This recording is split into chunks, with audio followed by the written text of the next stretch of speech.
आप सभी को मेरा प्रणाम।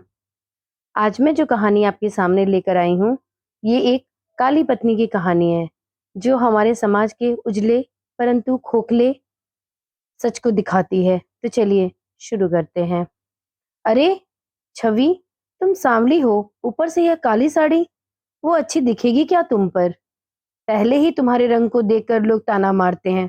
पूरब छवि को बोला। देखो ना पूरब, मैं बोलती तो कहती कि सास बोलती रहती है हमेशा। ऐसा लगता है जैसे कौवे को काला टीका लगा दिया हो। पति और सास का बोलना सुनकर छवि जरा उदास हो गई। वो काली नहीं थी, कृष्णवर्णीय थी, और नाक नक्शा तो बहुत ही सुंदर था। पर पति और सास को तो उसके कलर को लेकर ही बस तकलीफ रहती थी। क्या करता वो भी, वह गोरा और छवि काली। लोगों का क्या, वो तो नाम रखने में भी पीएचडी करके बैठे हुए हैं। उसकी जोड़ी को लोग ब्लैक और व्हाइट जोड़ी बोलते थे।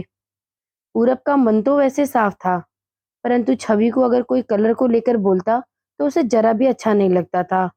इसलिए वह छवि को हमेशा कुछ न कुछ ऐसा कहता रहता जिससे छवि अपने आप को मेंटेन रखे और लोगों से उसको ताना ना सुनना पड़े। परंतु जब भी वह उसको बोलता तो इस बात का उसको पछतावा हमेशा होता था। उसके घर में एक पार्टी होने वाली थी। घर में उत्सव के माहौल में सुबह जब सास ने छवि से बात की तो वो थोड़ी घबराई हुई थी। उसका शांत चेहरा सब कुछ कह रहा था। पूरब वास्तव में खुद पर शर्मिंदा था। अपराधी की तरह बैठने की बजाय वह काम के लिए बाहर निकल गया। उसे कई सारी महिलाएं काली साड़ी में रास्ते पर चलती हुई मिल गईं। सभी गोरी तो नहीं थी, लेकिन वह साड़ी उनके ऊपर अच्छी लग रही थी। पूरब काम की जगह पर गया। वहां उसका बचपन का दोस्त विकी और उसका साथ में परिवार भी मिला। जान पहचान हुई। तभी पीठ के पीछे से विकी की पत्नी आई। वह भी काली ही थी। काली मतलब सांवली ही थी। काली साड़ी पहनी थी उसने। पीछे से एक आवाज आई, प्रतीक्षा दीदी, अच्छी दिख रही हो आप, और आपकी साड़ी भी अच्छी है। प्रतीक्षा के चेहरे पर खुशी आई, परंतु उससे कहीं ज्यादा विकी खुश हुआ। पूरब विकी को कुतूहल से देख रहा था।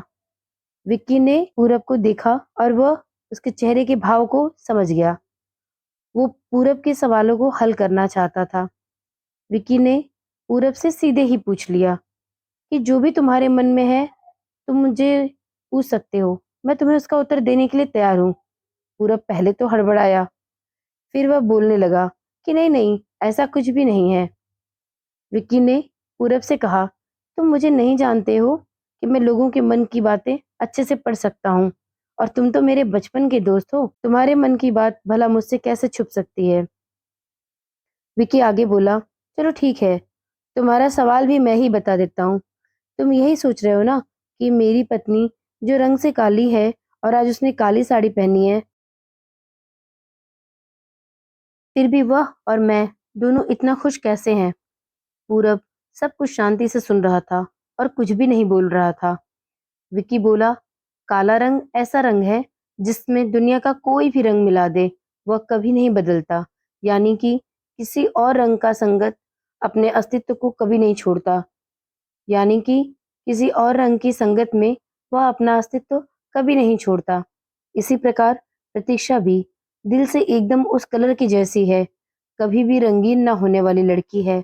वह अपने मर्जी से जिए, यही मुझे लगता है। मैं उसे खुश देखना चाहता हूँ। लोगों का क्या, वो तो बैठे ही हैं बुरा भला कहने के लिए। गोरी औरत हो तो छिपकली बोलते हैं, काली होती है तो चूहा या कौवा बोलते हैं। क्या क्या नहीं बोलते लोग। ताना मारने माने ताना मारने वाले लोग तो मारते रहेंगे। हमें हमेशा खुश रहना चाहिए। वही अब मैं कर रहा हूँ। वो सुबह मुझे बोली कि मैं कैसी लग रही हूँ। अच्छी लग रही हो। मेरे ऐसा बोलने पर उसके चेहरे पर वो कोलगेट वाली स्माइल देखकर मुझे सकारात्मक ऊर्जा मिलती है। घर से बाहर निकलो तो सब अच्छा होता है। घर से बाहर निकले तो सभी बोलने लगे कि अच्छी लग रही हो भाभी। हम दोनों ने अच्छे मन से यह बात सोची, कोई ना कोई ताना मारने के लिए बोला ही होगा ना। उस वजह से जीने की दिशा क्यों बदले। पूरब को उसके घर का सुबह का माहौल याद आया। वह खुद पर ही चिढ़ गया। उसे लगा वह सचमुच में गलत था। वो ही छवि को दुख देता है, जिसकी वजह से सब उसे बोलते हैं। उसे एहसास हुआ कि मुझे ही अपनी भूल सुधार कर उसे माफी मांगनी होगी। उसने हंसते हुए विकी को अलविदा कहा। अपना काम निपटाकर वह एक साड़ी की दुकान पर गया। छवि के लिए उसने एक काले रंग की साड़ी ली और घर गया। घर जाने के बाद छवि को शांत बैठा देखा और उसने छवि को आवाज लगाई और साड़ी उसके हाथों में दे दी। छवि को जरा अलग ही लगा। उसने प्रश्नचिन्ह नजरों से पूरब की ओर देखा। उसने बॉक्स खोलकर देखा तो काले रंग की साड़ी थी। छवि, मैं लाया हूँ तुम्हारे लिए यह साड़ी।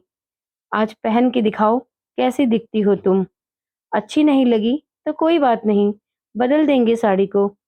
देखने तो दो कैसी दिखती हो तुम इस रंग में। छवि को जरा अच्छा लगा। चलो तैयार हो जाओ जल्दी से, हम जरा बाहर जाएंगे। एक क्लाइंट के पास जाना है और उसने जोड़ी में बुलाया है हमें। पूरब का बोलना सुनकर छवि तैयार होने गई। काली साड़ी, उस पर हल्का सा मेकअप और लंबे बालों की चोटी। पूरब ही क्या, पूरब की माँ भी छवि को देखते ही रह गई। पूरब बोला, छवि सॉरी। हाँ, मैं तुमसे सॉरी बोलना चाहता हूँ छवि। अरे, लोगों की बातों में आकर मैं हमेशा तुम्हें बोलता रहा और खरा सौंदर्य किसमें है यह मैं भूल गया।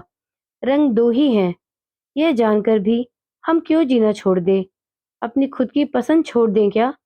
तुम्हें काले रंग की साड़ी पहनना बहुत अच्छा लगता है ना, पर मैं हमेशा तुम्हें टोकता रहा।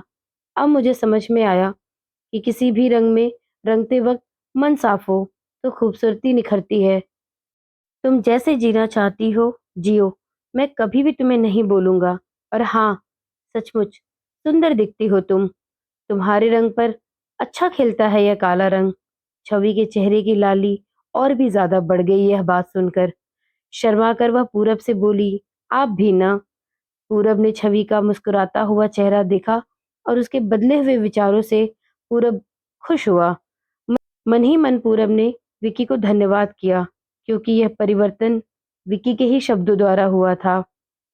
खूबसूरत दिखने के लिए खूबसूरत दिखना जरूरी नहीं है, बल्कि खूबसूरत सोच होना जरूरी है।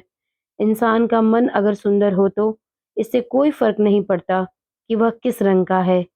धन्यवाद।